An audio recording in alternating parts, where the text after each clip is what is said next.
புண்ணியம் பசி எடுத்துக்கிறான் ஐயா கூட இருந்தாலும் பொறுப்பா வச்சுக்கிறேன் என்ன பையனா இப்படி அப்பா விட்டு அவர் கட்டுப்பிடிச்சு கேட்டா என்ன சொல்றது நல்ல மனுஷனாக்கிறாரு என்ன சொல்றது பார்க்கலாம் வேணாம் ஏனென்றால் யார் யார் மனம் எப்படி இருக்காதோ அந்த மனமோடு செய்தாதான் ஆமா நலமோடு வளமோடு வாழ உங்க அண்ணன் என்ன அங்க உங்க எண்ணெய் எப்படியோ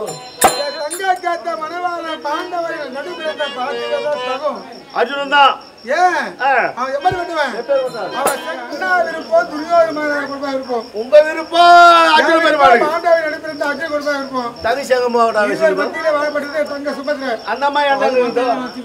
அண்ணம்மா எண்ணெய் எங்க அது மனக்காலத்தை அறிய வேண்டும் சீக்கிரமா சொல்லி சின்ன வையான்னு சொல்லி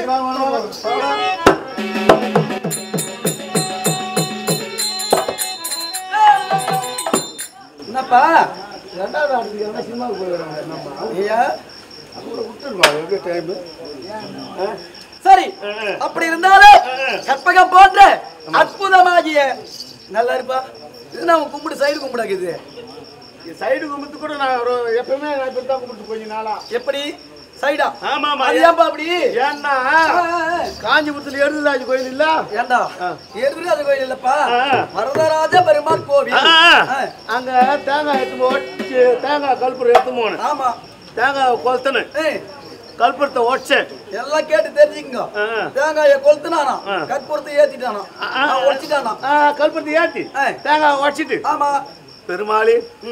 உன் கிருபையால் ஆமா இந்த முறை 3 முறை பார்த்தேன்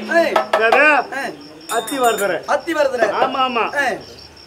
இன்னொரு தடவை பார்க்கறது நான் இருப்பணும் பூடுவணும் சொல்ல முடியாது ஏன்னா 40 வருடத்திற்கு ஒரு முறை அவரு தோன்றுகிறார் குத்து இந்த குத்து ஏன்னா பொம்மைங்களா ஆனா நாக்கு போட்டு வந்துருக்கா தொடர்ந்து பேச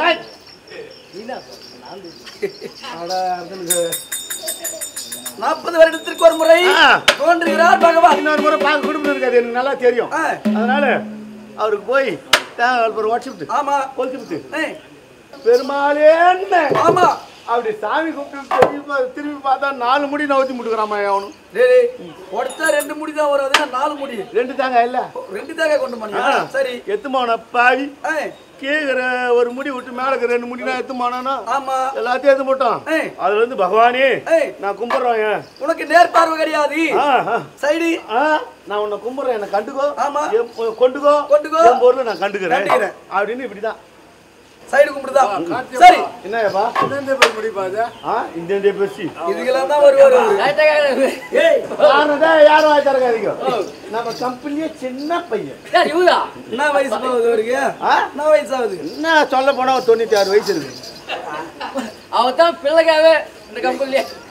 சரி அப்படி இருந்தாலும் உன் கதையை விடு என் கதையை தோடி ஐயா வா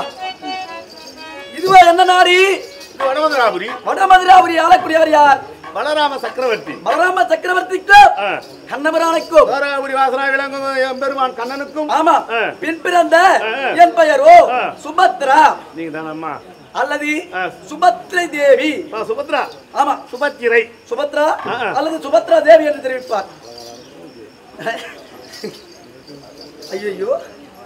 அப்படி இருந்தாலும் எப்படி வருகின்றேன் எப்படி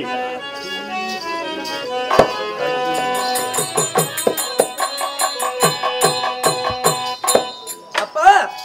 மெரிவென்றால் என்ன சொல்லுமா மெரிவென்றால் அழகு அழகு பொருந்திய அடியே யாதவ குலத்திலே உதிர்த்த யாதவ குலத்திலே உதித்தவர் அடியே அழகு பொருந்திய சுபத்ரா தேவி சுபத்ரா என்று தெரிவிப்பார் என் அருகாமையில் யார் யார் சகிமார்கள் ஆமாமா சகி என்றால் யார் தோழி பெண்கள் இருக்க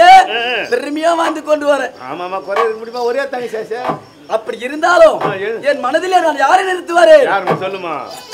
என் மனதிலே யாரை நிறுத்தி வருகிறேன் யாருமா பாண்டவர் நடிப்பிறந்தவர் யார் அர்ஜுன பெருமான் அவர் தான் மனதில் நிறுத்துவார் அவர் தான் மனசுல நினைச்சுக்கிறீங்க ஆமா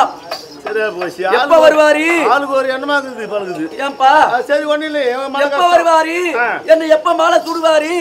அப்படின்னு ஏங்கிக்கினே இருக்கேன் ரைட் தப்பு கிடையாது அப்படி இருந்தாலும்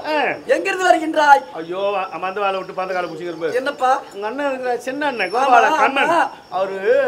உன்னை பார்க்கணும்னு கன்னிகா மடத்தை நாடியே வர்றாரு கன்னிகா மடத்தை